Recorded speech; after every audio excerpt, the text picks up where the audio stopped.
Wow, it's been so long since I talked about movies. So anyways, Flora and Son. So thanks to a friend, I got Apple TV Plus back this year, and I was able to watch all new exclusives worth watching, like the Tetris movie and that Michael J. Fox documentary. So two movies on Apple TV Plus I haven't reviewed yet I need to talk about are Fiona and Son.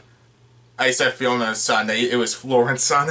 And Cha Cha Real Smooth, which the latter came out last year, but I feel it's worth talking about since if I did see it last year, it would have been on my top 10 movies of 22 list. And I think it's worth talking about because, you know, reflecting on who I am as a person, or at least how I view movies right now, since I don't think in any retrospect, when people want to change what they say about liking something, maybe deep down they feel like they always felt about it in the moment as they do now, but I won't pretend how I feel about movies in the moment compared to how I feel about them, you know, years later or sometime later where I'm like, maybe I didn't feel about it that way deep down, but I know how I felt about it, or at least what I think. If at least that means anything. Look, sometimes the first time you watch a movie is better or worse than you look back at it, depending on how fresh it is and how it stands the test of time. Or weeks. With that being said, I should talk about movies, so, you know, what are these movies about?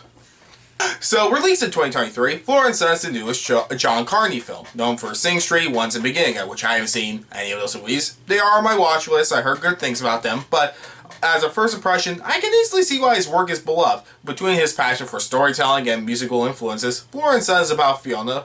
Flora, I keep saying Fiona, it's Flora and Son.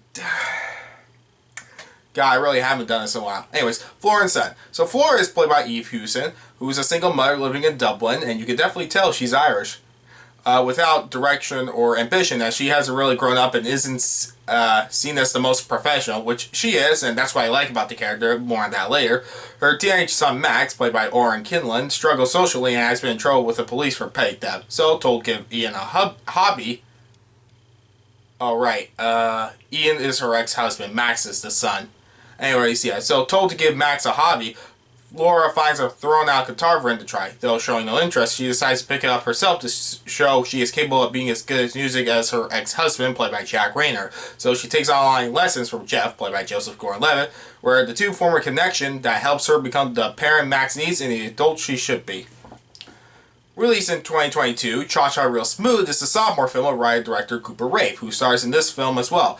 Andrew, a fresh out of college nice guy who doesn't know what he wants to do with his life after college, at best moved to where his girlfriend Maya is, but for now is stuck in New Jersey with his family. His mother, played by Leslie Mann, has him take his 12-year-old brother David, played by Evan Asante, to a bar mitzvah where he helps get the party started since everyone sits around like nothing, and he's a good party star. So, getting everyone on the dance floor, he finds a job in being a party star for a local bar mitzvahs, but he also becomes a babysitter for a single mother Domino, played by Dakota Johnson, where he helps her autistic daughter, Lola, played by Vanessa Burkhardt, come out of her shell, where, like Flora, both of these stories about growing up. Though maybe because I'm in college or a New Jersey Jew myself, I definitely got a lot out of this movie more.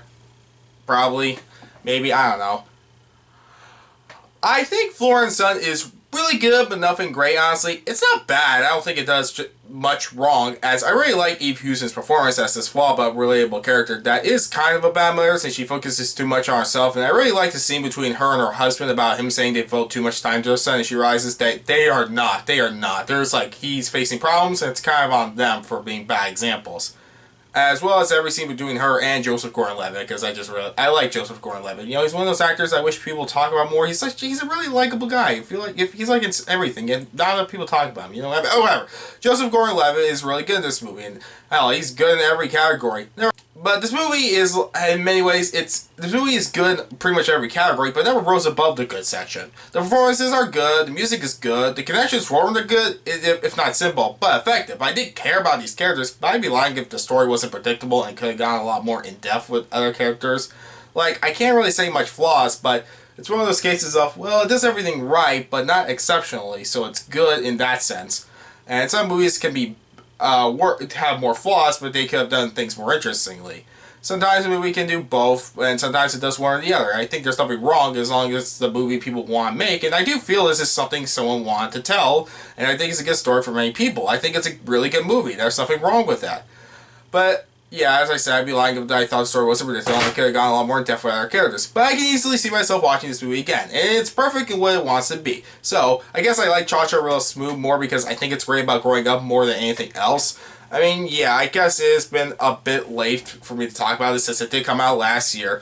But, okay, saying what I can, Cooper Raiff and Dakota Johnson both shine as two people both in their stages in their life where one learns to grow up and the other is a grown up but wonders what more there is to it. They are terrible people. Both are really good people who feel real and genuine, as his script and direction shows everyone what it means to have a great time even if you know it can't last forever.